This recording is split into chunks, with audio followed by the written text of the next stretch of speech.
நீங்கள் பார்த்து கொண்டிருப்பது Infornet channel, the complete news portal. மழை வர்றத முன்கூட்டியே வானிலை ஆய்வு மையம் அறிவிப்பது போல மழை வர்றத முன்கூட்டியே தெரிந்து கொள்ள சில அறிகுறிகள் இருக்கிறதா விவசாயிகள் சொல்றாங்க. தட்டான்கள் கூட்டமாக பறந்து தெரிவது, வண்ணத்து பூச்சிகள் பறப்பது, வறண்டு போன நிலங்கள்ல தவளைகள் கத்துறது, வண்ண மயில்கள் தோகை விரித்து ஆடுறது, இது எல்லாமே மழையினுடைய வரவை முன்கூட்டியே தெரிவிக்கும் அறிகுறிகள்னு இன்னைக்கு வரைக்கும் விவசாயிகள் நம்பிக்கையோடு சொல்கிறாங்க.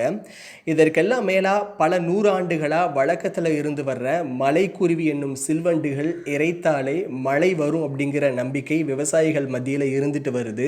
தென்மேற்கு பருவமழை கடந்த 1ஆம் தேதி தொடங்கி இருந்தாலும் இந்த வண்டுகளுடைய இறைச்சல் வந்தாதான் மழைக்காலம் தொடங்கி விட்டதுன்னு விவசாயிகள் நம்புகிறாங்க.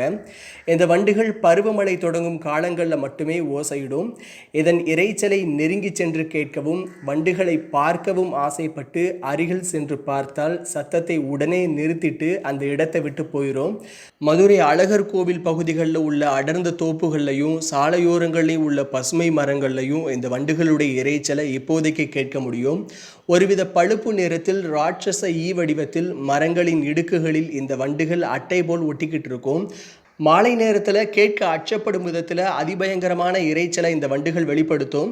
மழைக்காலங்களில் மட்டும்தான் இது இறையும். மற்ற மாதங்களில் இந்த வண்டுகளை பார்க்கறதுக்கோ இறைச்சலை கேட்கறதுக்கோ முடியவே முடியாது. இந்த வண்டுகளுக்கு நமது முன்னோர்கள் வைத்த பெயர் மலைக்குருவி. தற்போது இந்த வண்டுகளின் இறைச்சலை அழகர் மலை, பாலமேடு, மஞ்சமலை உள்ளிட்ட மலைப்பகுதிகளில் கேட்க முடியுது. எனவே மழைக்கான அறிகுறி வந்துட்டதுன்னு விவசாயிகள் சொல்கிறாங்க. மேலும் இந்த வண்டுகளுடைய இறைச்சல் கனமழை பெய்தால் மட்டுமே நிற்கும்னு விவசாயிகள் சொல்றாங்க.